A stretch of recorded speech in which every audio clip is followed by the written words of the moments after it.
The funeral ended quietly, the way Robert Whittaker would have preferred. There were no long speeches, no dramatic gestures, only a small gathering beneath a gray Madison sky.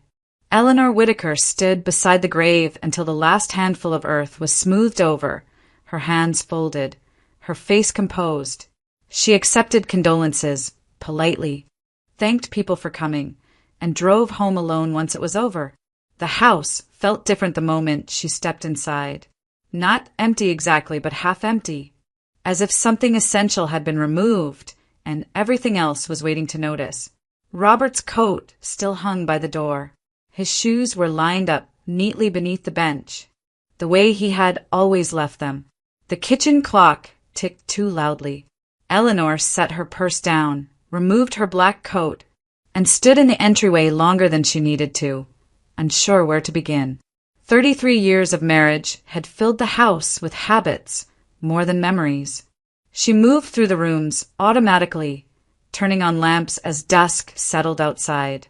In the living room, she straightened a stack of mail on the side table.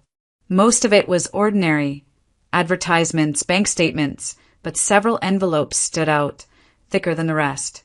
Medical billing notices, insurance summaries. She did not open them yet. She already knew what they would say.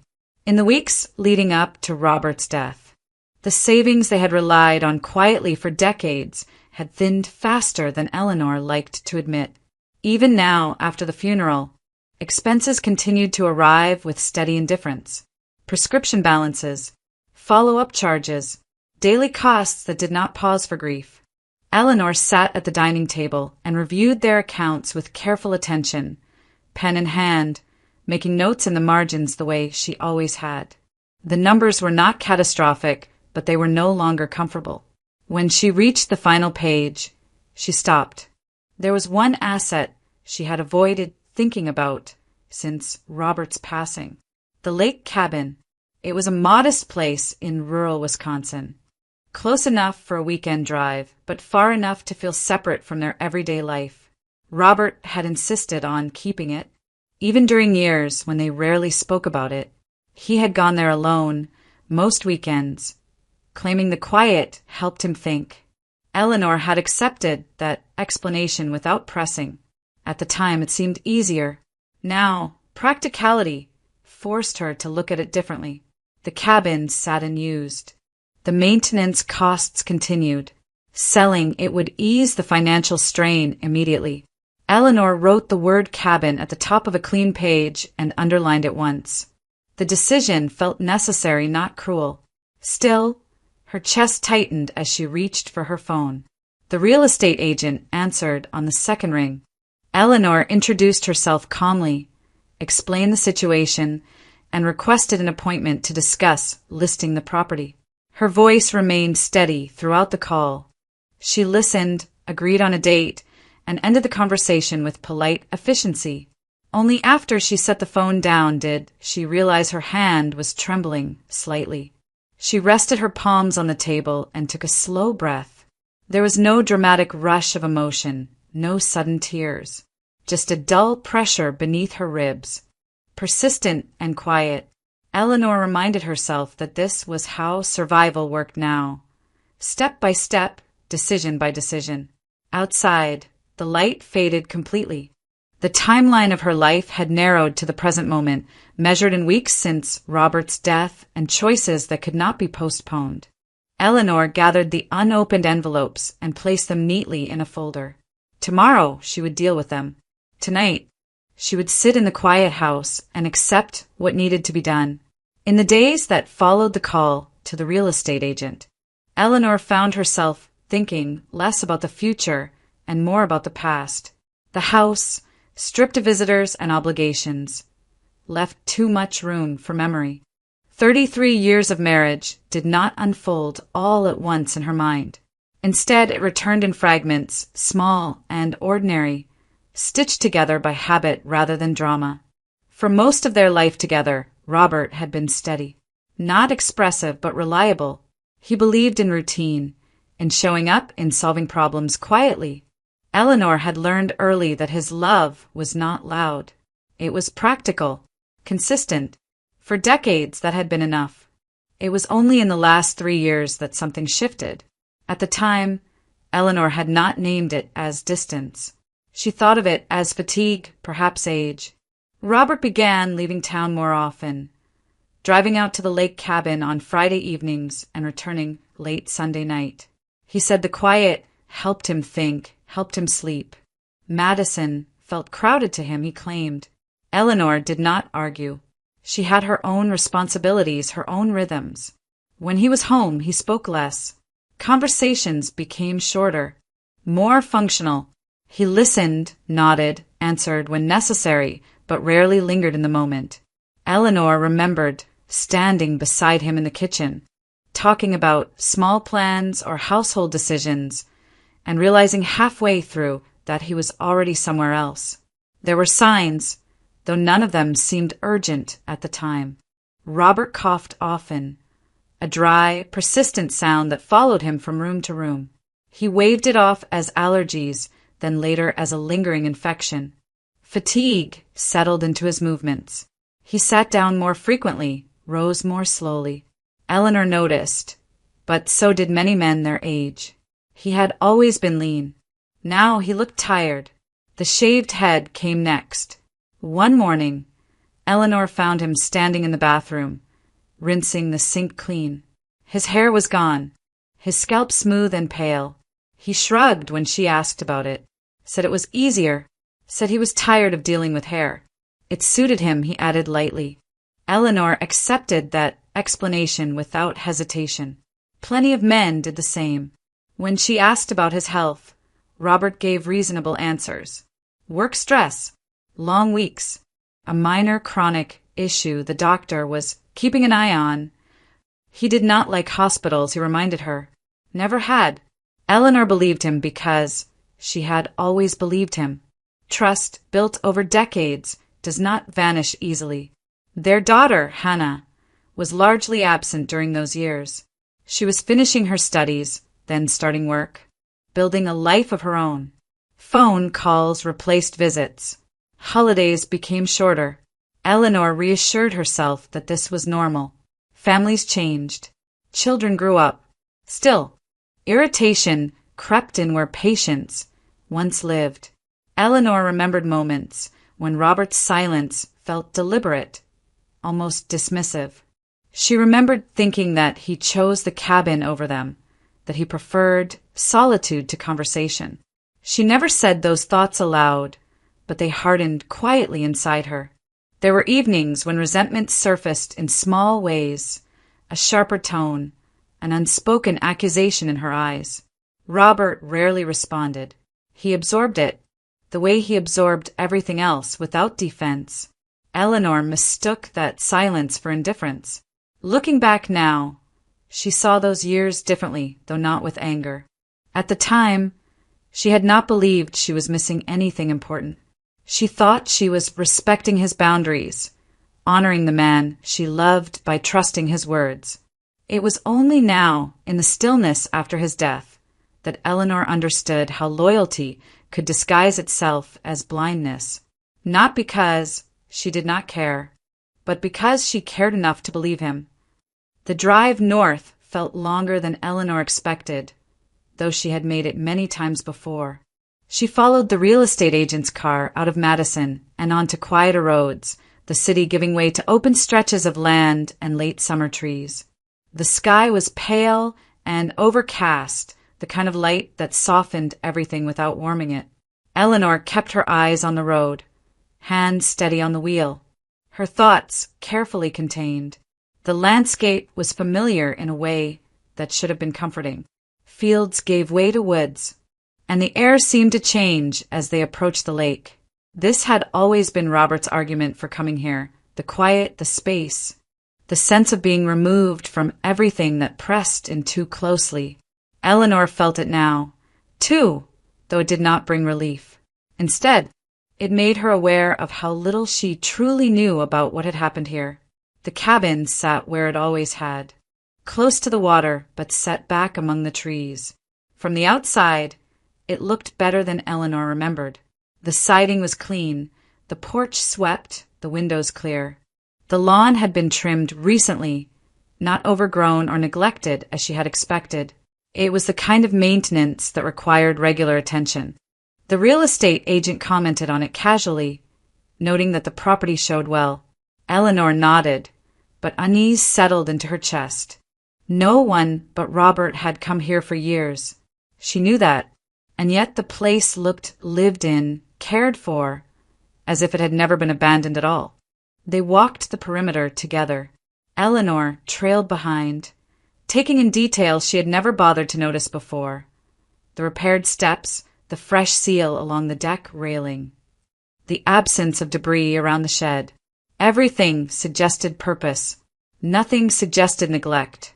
As they rounded the side of the cabin, a man stepped out from the neighboring property.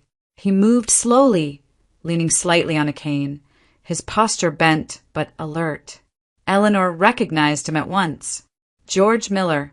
Robert had mentioned him occasionally, usually in passing, as the neighbor who kept an eye on things when no one was around.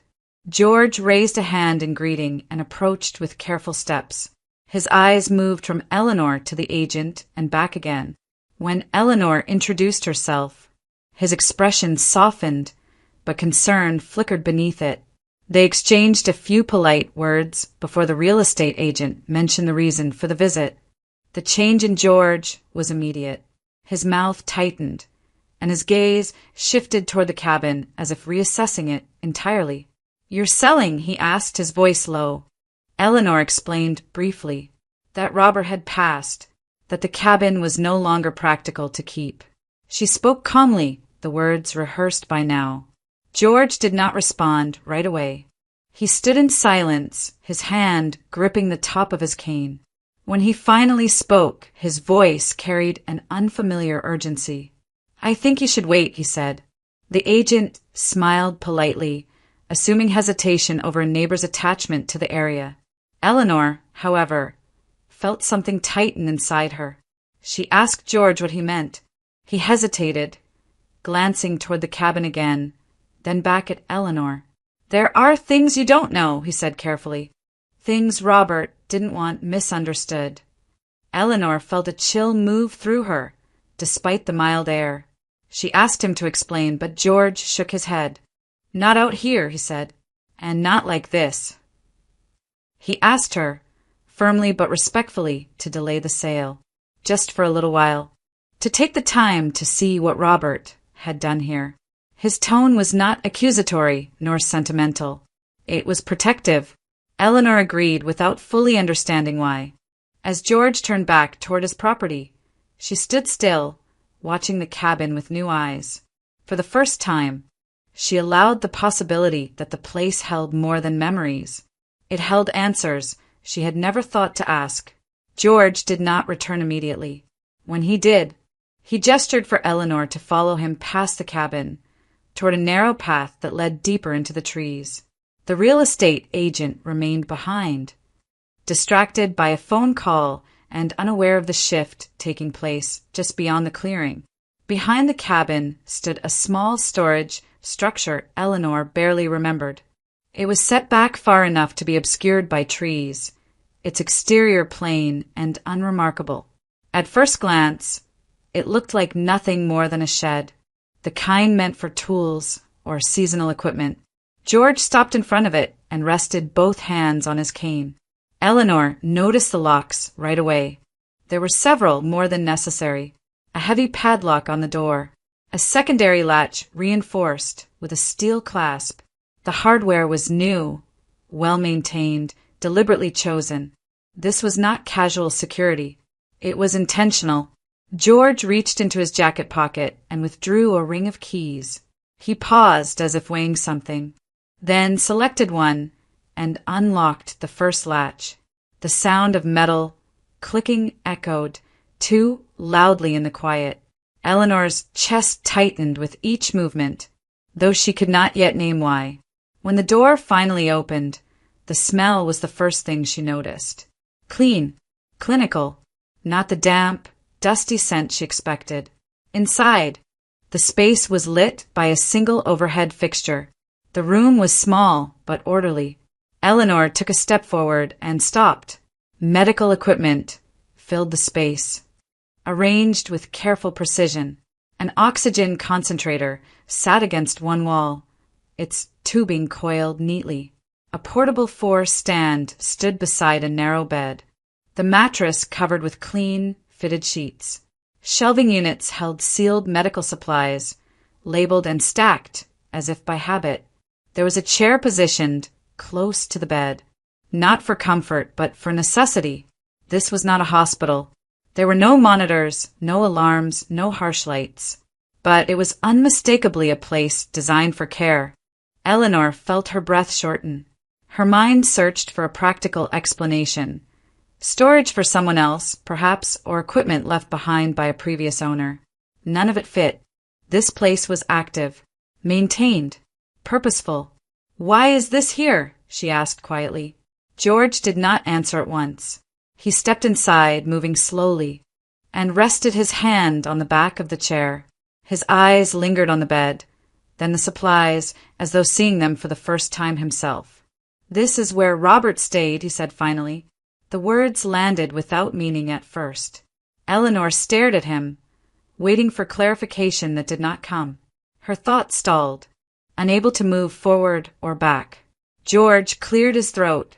He explained that Robert had come here nearly every weekend, that he arrived late on Fridays and left before dawn on Mondays, that he kept to a routine: rest, treatment, recovery, then returned home as if nothing had happened. Eleanor listened, but the room felt unreal, as though she were standing inside a carefully constructed lie. Everything she believed about those years began to shift. Piece by piece, George spoke carefully, choosing each word as if it carried weight. He described doctors who visited quietly, equipment delivered and removed without attention, supplies restocked regularly.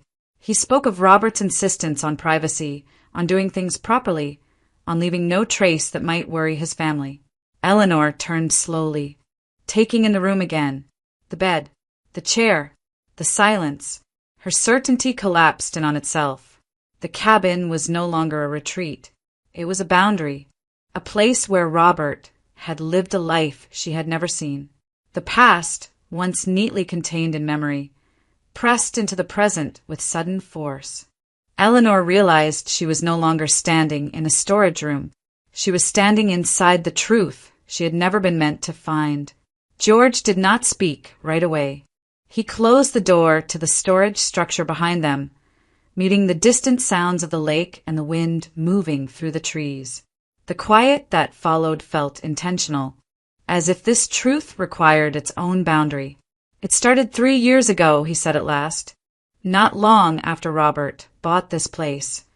Eleanor felt the timeline settle into place with devastating clarity. 3 years. The same span she had been replaying in her mind. The distance, the absences, the changes she had explained away one by one. "He collapsed one afternoon," George continued. "Right over there, near the dock. I heard the noise and came running. He was coughing so hard I thought he couldn't breathe." George described how Robert had insisted on driving himself to a clinic instead of calling emergency services. How he returned days later, quieter than before, with a stack of papers he never showed anyone. Tests followed, consultations, a confirmed diagnosis delivered without ceremony. Advanced cancer, already progressed by the time it was discovered. Eleanor felt the word press against her chest, heavy and unreal. Cancer was a word spoken in hospitals, in whispered phone calls, in other families' tragedies. It did not belong to her marriage. Not to Robert. "He didn't want you or Hannah to know," George said gently, as if anticipating her response. That was the first thing he said.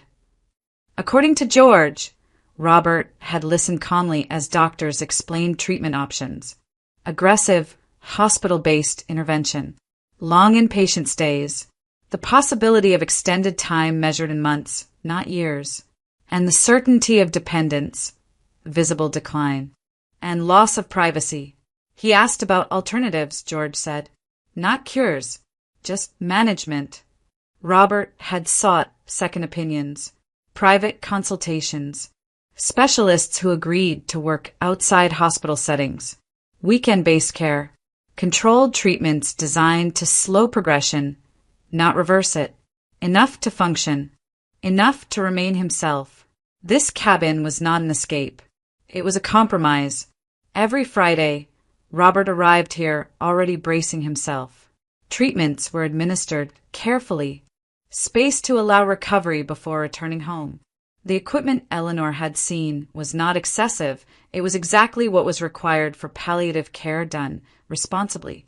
Clean conditions, trainat profissionals, strict protocols. He didn't want you to remember him as sick, George said. That mattered more to him than anything. The shaved head returned to Eleanor's mind with new weight. She had assumed it was a preference, maybe age, maybe convenience. Robert had never hidden it, never acted self-conscious. Now she understood why. It was not denial. It was control. By choosing when and how his appearance changed. Robert had shielded Eleanor and Hannah from the visible markers that might force questions. He had shaped the version of himself they were allowed to see. Eleanor felt her knees weaken.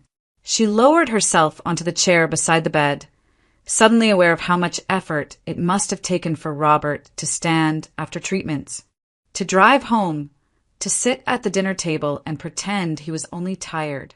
He refused the hospital at the end, George added quietly, said he didn't want machines, didn't want to become a patient in his own life.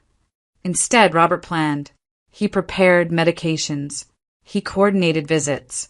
He chose pain management that allowed him to remain present without alarming those around him. When the treatments stopped working, he stopped coming here. He wanted to be home, George said, with you. The pieces aligned with cruel precision. Robert's sudden tenderness in those final months. The way he lingered in rooms. The long looks Eleanor had felt but never understood. He had not been withdrawing. He had been saying goodbye. Eleanor's grief shifted, twisting into something sharper. Disbelief gave way to guilt, quiet, suffocating, relentless. She had trusted him, believed him, loved him without question, and in doing so, she had unknowingly left him to carry the heaviest burden alone. This wasn't betrayal, George said softly, reading her expression. It was love, just love that chose silence. Eleanor closed her eyes. The room blurred. The cabin was no longer a place to be sold. It was a witness, a testament to a man who had protected his family not by staying close, but by stepping away. And in that realization, Eleanor understood that the truth Robert hid was never meant to hurt her. It was meant to spare her. Eleanor found the journal in a shallow drawer beneath the work table, wrapped carefully in a plain canvas sleeve. It was not hidden in the sense of being concealed, but it had been placed where it would not be discovered accidentally, as if Robert had known that when the time came, someone would be looking, not rummaging, but searching. The notebook was worn but intact. A dark blue cover, no title, no name, only a small date written on the first page, nearly 3 years earlier. Eleanor sat down slowly, the chair creaking beneath her weight, and opened it. The handwriting was unmistakably Robert's. Steady, precise, the same hand that had signed birthday cards and tax forms and notes left on the kitchen counter. Seeing it here, in this place, felt like stepping into a room she had never been invited into while he was alive. The first entries were clinical, dates, symptoms, short descriptions of pain, nausea, weakness, notes about medications and side effects. He wrote as if recording data, not emotion, as though structure itself might keep fear at bay. But the tone shifted as the pages went on. I couldn't stand today, one entry read. Collapsed near the sink. Had to wait for the room to stop spinning before I could move again. I told Eleanor last night that I was tired. That was easier. Eleanor paused, her fingers tightening around the edge of the page. Another entry followed days later. Pain is worse after treatment. The doctor says it's expected. I don't tell them how bad it gets at night. If I write it down, it exists. That's enough. The words were plain, unembellished, and devastating in their restraint. Robert wrote about the fear that arrived without warning. Not fear of death itself, but of being seen diminished, of becoming someone Eleanor would have to care for instead of lean on. He described moments when he sat in the cabin alone, listening to the lake, breathing through pain he did not allow to reach his face at home. If they know, everything changes, he wrote. Every look becomes careful, every word measured. I don't want my life to narrow to concern. There were pages where the handwriting wavered, the ink uneven.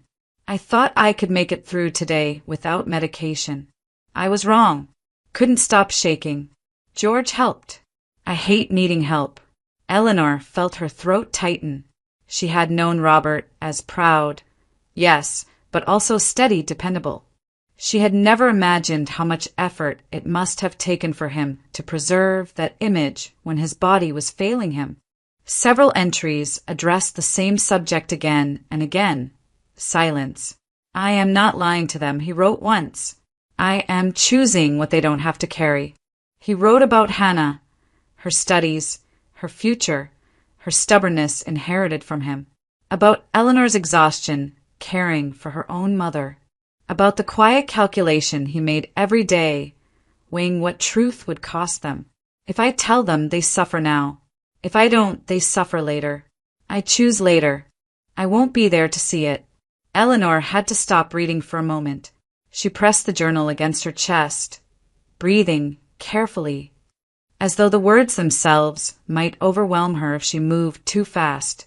When she continued, she reached the entries about his appearance. Shaving my head was not about hiding anything, he wrote.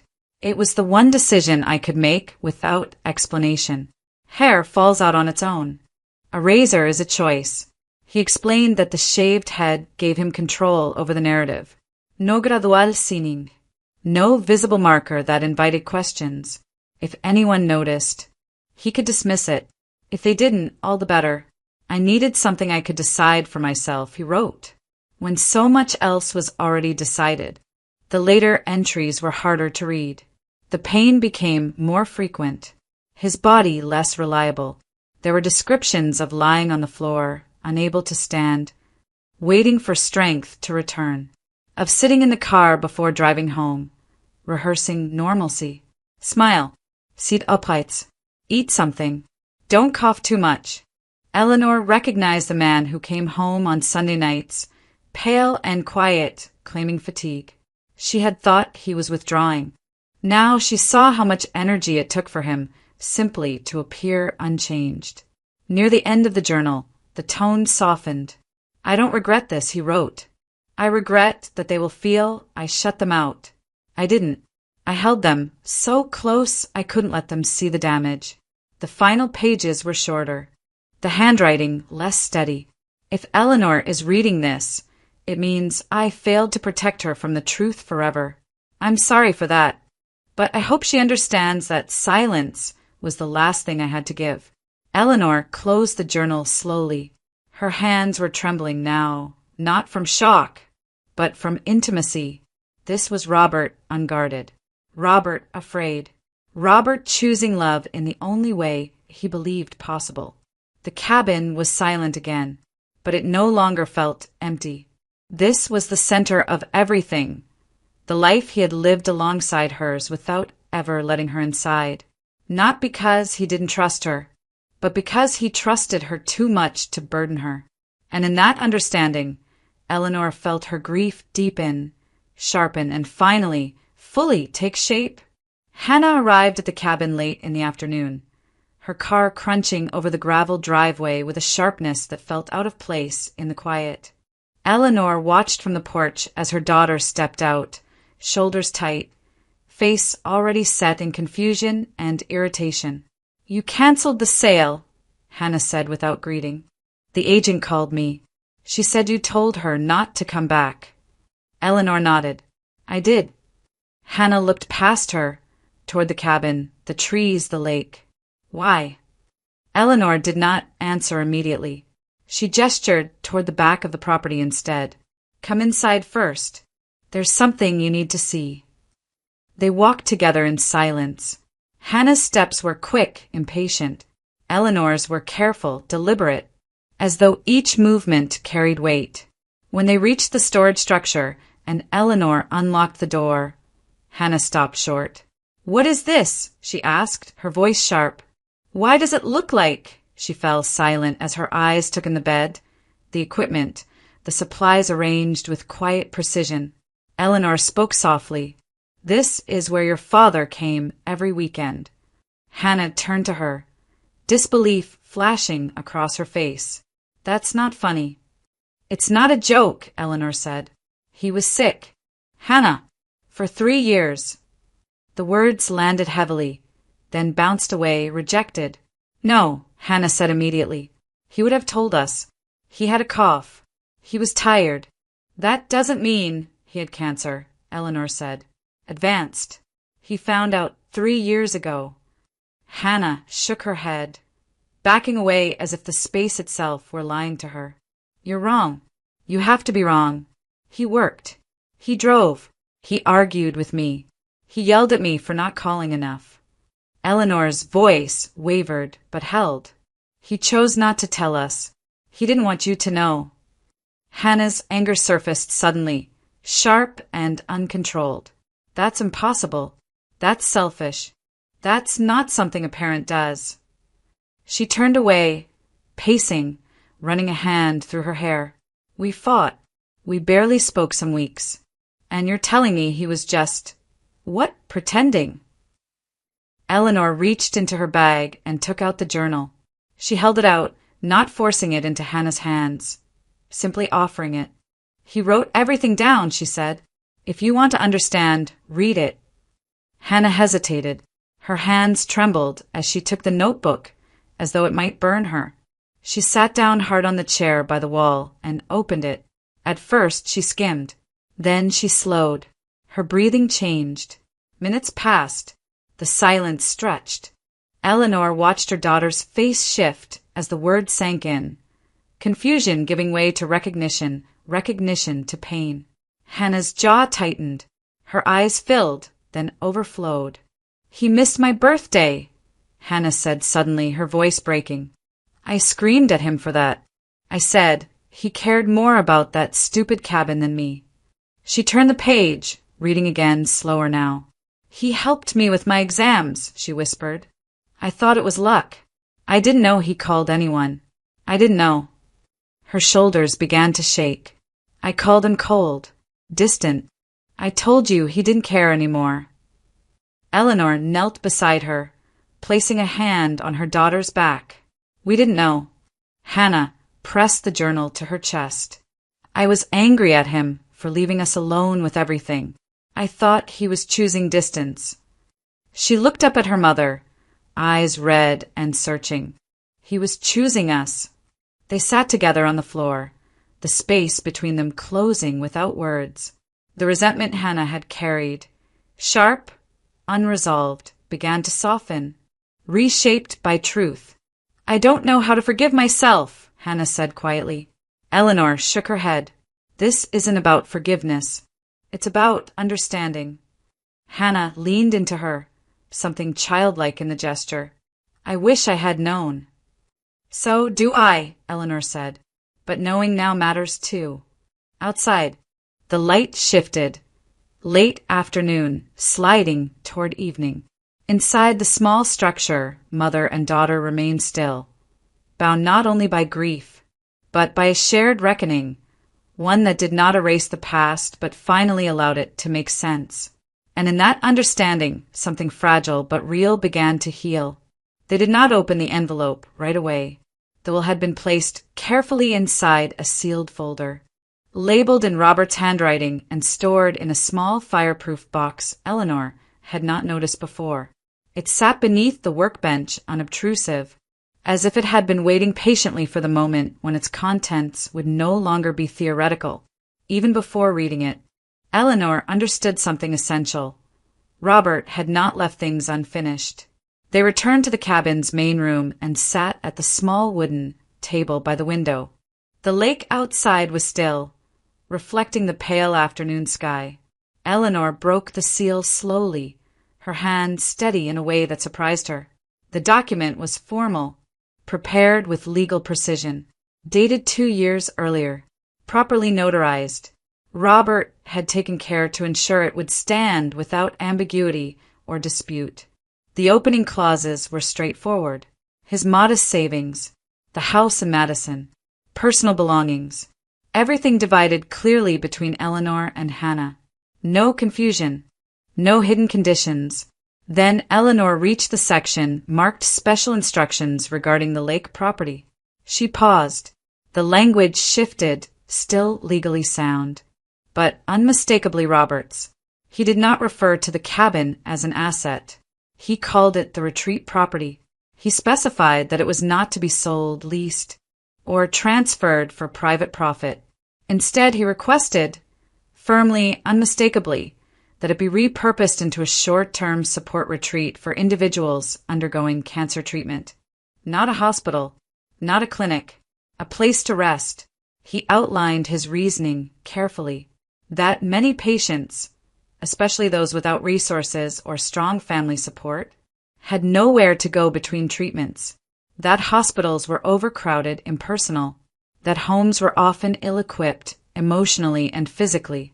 He wrote about dignity, about space, about the importance of allowing people to suffer without being hidden and to heal without being pitted. This was not a dream scribbled in grief. It was a plan. Robert had included practical considerations, limited capacity, volunteer medical oversight, partnerships with local providers. He emphasized that the retreat should not promise cures, only care, that its purpose was not to extend life at any cost, but to improve the quality of whatever time remained. Eleanor read the words slowly, line by line. He had thought this through while dying. At the end of the section, his voice, unmistakable even within legal phrasing, became personal. He wrote that the cabin had never been a place of escape. It had been a place where he learned how fragile and valuable quiet could be, where pain could exist without becoming spectacle, where he could be ill without becoming invisible. He expressed hope, not expectation, that Eleanor and Hannah might understand his intention, that they might see the cabin not as a reminder of absence, but as a continuation of care. Hannah sat silently beside her, absorbing each sentence. When Eleanor finished reading, neither of them spoke for a long moment. "He planned all of this," Hannah said finally, "while we thought he was pulling away." Eleanor nodded. He was preparing. The realization settled with unexpected clarity. Robert had not been living a divided life. He had been building something quietly, deliberately in parallel with the life he shared with them. The cabin was not a secret in the way Eleanor had feared. It was a foundation. For the first time since his death, Eleanor felt something shift beneath the grief. Not relief, not closure, but direction. Loss had taken something irreplaceable from her, but it had not left her empty-handed. Robert had left her a purpose. And as Eleanor folded the document carefully and placed it back into its folder, she understood that selling the cabin had never truly been an option. Not because of sentiment, but because Robert's life, even in its final years, had been aimed forward, toward something that would outlast him. The decision not to sell the cabin did not come with ceremony. Eleanor did not announce it to anyone beyond a brief message to the real estate agent. No explanations, no justifications, just a simple withdrawal of the listing. When the agent asked if she was certain, Eleanor answered without hesitation. "Yes," she said. "It's no longer for sale." What followed was not a sudden transformation, but a slow, deliberate shift, one shaped by grief, intention, and patience. Eleanor returned to the cabin again the following week, this time without the weight of discovery pressing against her chest. She walked the property differently now, not as an outsider, not as someone preparing to let go, but as a steward of something unfinished. With Hannah beside her, she began by doing very little. They cleaned, Not aggressively, not with the urgency of renovation, but carefully, preserving what Robert had arranged. The medical space remained intact, its order respected. Eleanor could almost sense his presence in the way everything had been placed with care, as though consideration itself had become habit. Hannah moved through the cabin with a new attentiveness. She noticed small details her father must have chosen deliberately: the placement of chairs near windows, the way light entered certain rooms, the quiet distance between structures. Nothing felt accidental. They began making calls. Eleanor reached out to a local physician whose name Robert had mentioned in his notes, a doctor who had quietly consulted during those hidden years. She explained the situation plainly without dramatics. To her surprise, the response was immediate and thoughtful. "This kind of place is rare," the doctor said, "but necessary." Gradually, others followed. A nurse who had worked in oncology for decades, a social worker familiar with end-of-life support.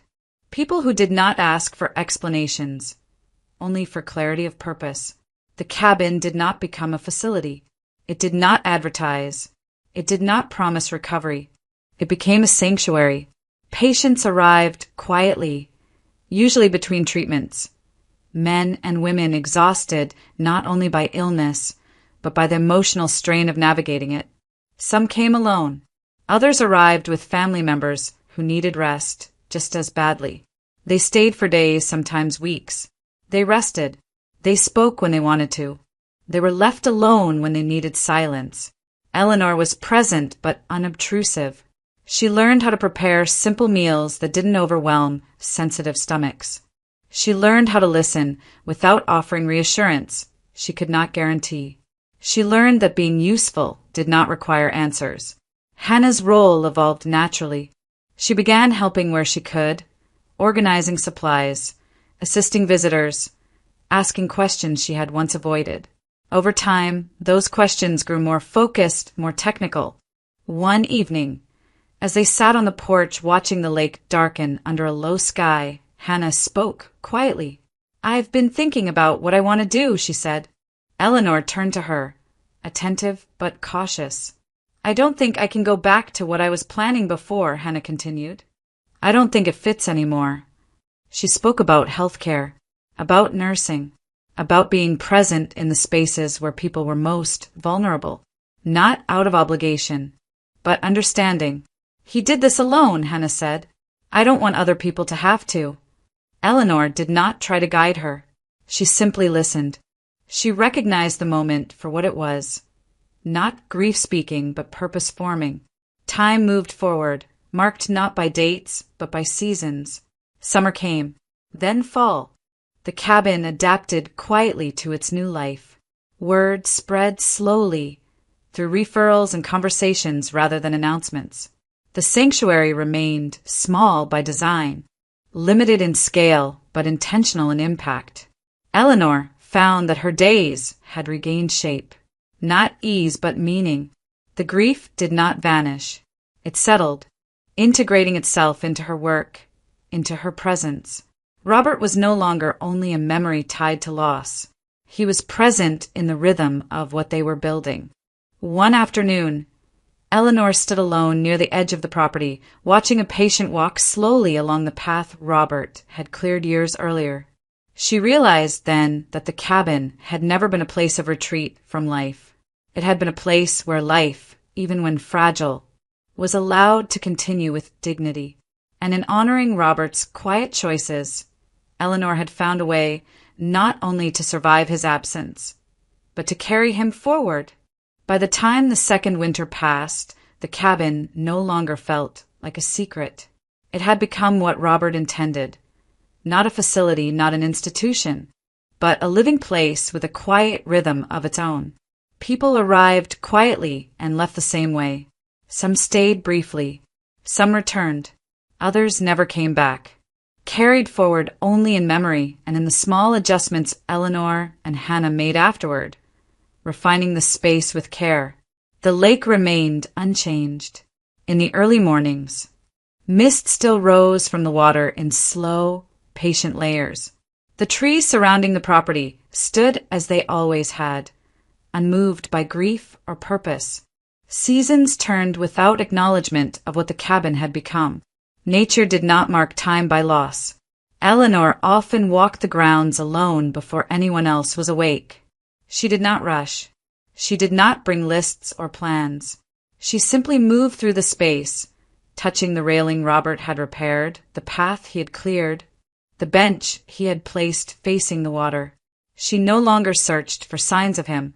He was present in the order of things, in the calm that had replaced urgency, in the way patients were allowed to rest without explanation, in the way families spoke more softly here, as if the land itself asked for gentleness. Eleanor thought often of silence. For a long time after learning the truth, silence had felt like a wound, proof of distance, of something withheld. Now, she understood it differently. Robert's silence had not been absence. It had been intention. He had not disappeared from their lives during those 3 years. He had remained fully present in the only way he believed would protect them. His secrecy was not a rejection of intimacy, but an act of containment, holding pain within himself so it would not spill outward and consume those he loved. Understanding did not erase the ache. There were still moments when Eleanor wished she had known, when she imagined what it might have been like to sit beside him in that cabin, to hold his hand through the worst of it, to share the burden he had carried alone. Those thoughts came quietly now without accusation. They passed. Hannah had grown into her role with a steadiness that surprised Eleanor. Her path forward had changed shape, guided not by reaction, but by resolve. She did not speak often about her father anymore. She did not need to. His influence showed itself in her patience, in her presence, in the way she listened before acting.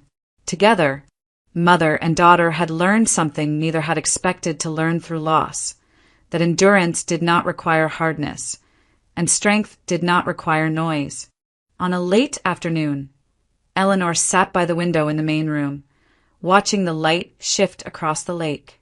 A patient rested nearby, breathing evenly. The space was quiet, but not empty. Eleanor thought of Robert then, not as he had been in his final days, nor as the man she had buried, but as he had lived alongside her for decades.